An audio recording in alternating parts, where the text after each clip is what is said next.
6일 지방선거를 치른 지 한 달 반이 지났습니다. 당선된 이도 있고 낙선한 후보도 있겠지만 모두가 선거 직후에 한 일이 있습니다. 선거 공영제에 따라 선거 때 사용한 비용을 돌려달라고 신청한 겁니다. 물론 이 돈은 세금으로 나갑니다.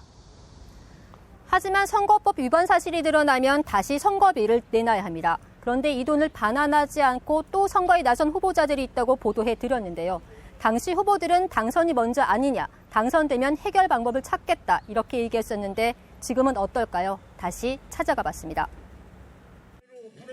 이번 지방선거에서 삼선 도의원에 당선된 이기찬 의원. 폭력 전과를 허위로 기록한 혐의로 2015년 당선 무효형을 선고받아 반환해야 할 선거 비용이 3,300만 원이었습니다. 앞으로 좀 반납을 하실 계획이세요? 일단은 뭐 당선이 되는 게 우선이고 당선이 되면 이제 또 다른 방법이 있지 않을까 생각. 이제 당선이 됐으니 내지 않은 선거비를 갚을 건지 찾아가 물었습니다. 그런데 이 의원은 손사래부터 치기 시작합니다. 의원님 당선되면 반납하신다고 하셨는데 어떻게 반납하실 건지. 땅 팔아 산다 그랬잖아. 땅은 언제 파실 건데요? 부동산 내놨잖아. 선거 전 부인의 부동산을 내놓긴 했는데 팔릴지는 의문입니다. 1억 8천은 안팎이라고 보시면 될 것 같아요. 얘기를 하시는 분들은 있었는데.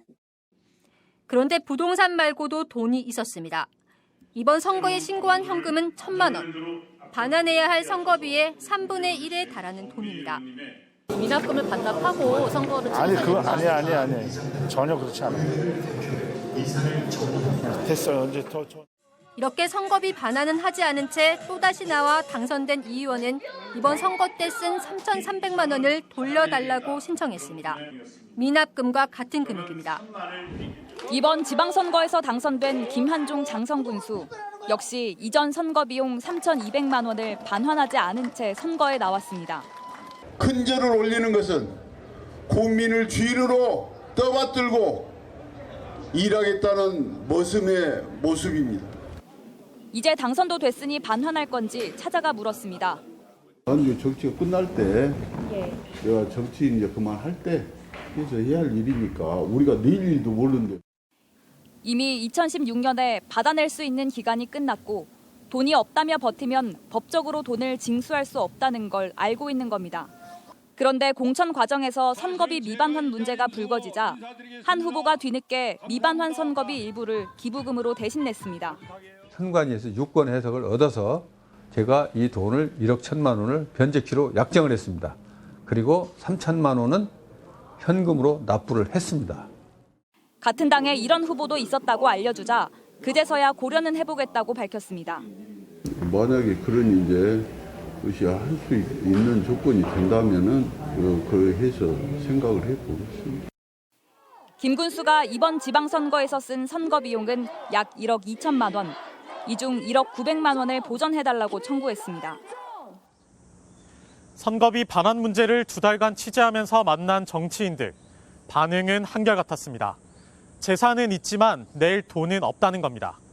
세금을 떼먹고도 이렇게 당당한 데는 다 믿는 구석이 있기 때문인데요. 바로 징수 책임이 있는 선관위와 세무서가 놀라울 정도로 무관심했습니다. 선관위와 세무서, 이번에는 선거비 반환에 적극 나설까요? 다시 찾아가 봤습니다.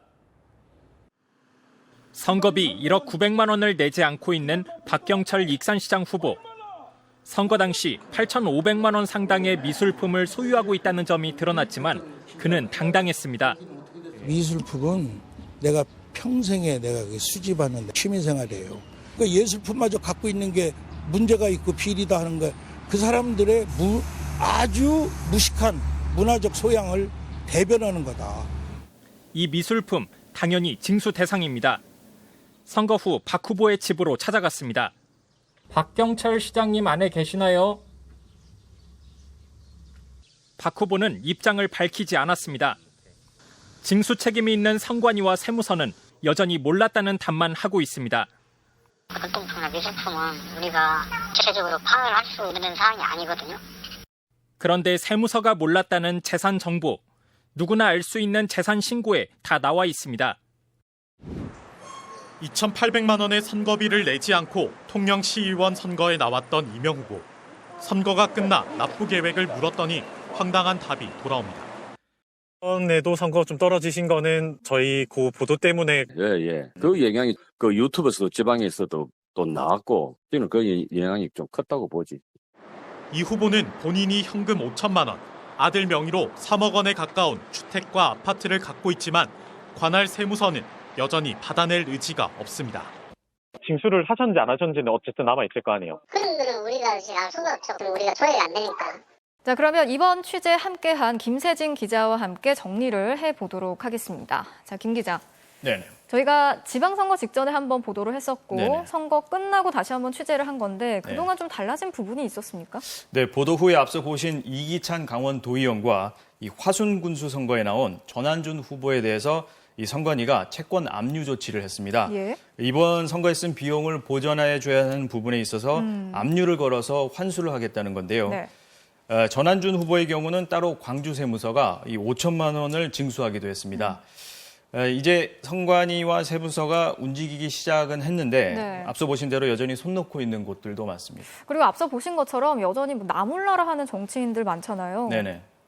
이번에 이제 저희가 보도한 선거비 미반환 정치인 8명이 모두 이번 선거에 선거비 반환을 요청을 했습니다. 예. 모두 더하면 6억 원에 가까운데요. 이 답답한 상황이죠. 네. 그래서 일단 선거비 반환 안 한 이 정치인들에 대해서 다시 입후보를 못하게 하고 또 선거법 위반 시 선거비 보전도 안 해주는 법안이 나와 있긴 합니다. 그런데 이 법이 통과돼도 돈 안 내고 선거에도 안 나가겠다는 정치인이 있을 수 있지 않겠습니까? 예. 그래서 이렇게 이제 국민의 세금을 꿀꺽하겠다는 정치인들에 대해서 그동안 이 손을 넣고 있던 선관위와 세무서가 보다 적극적으로 재산을 찾고 징수해야 한다는 지적이 나오고 있습니다. 네, 이번 사안 저희가 2달 동안 각 지역의 취재 기자들과 함께 합동으로 취재를 벌여온 사안이잖아요. 국민의 세금이 제대로 회수가 될 때까지 계속해서 지켜보도록 하겠습니다. 김세진 기자 잘 들었습니다. 네.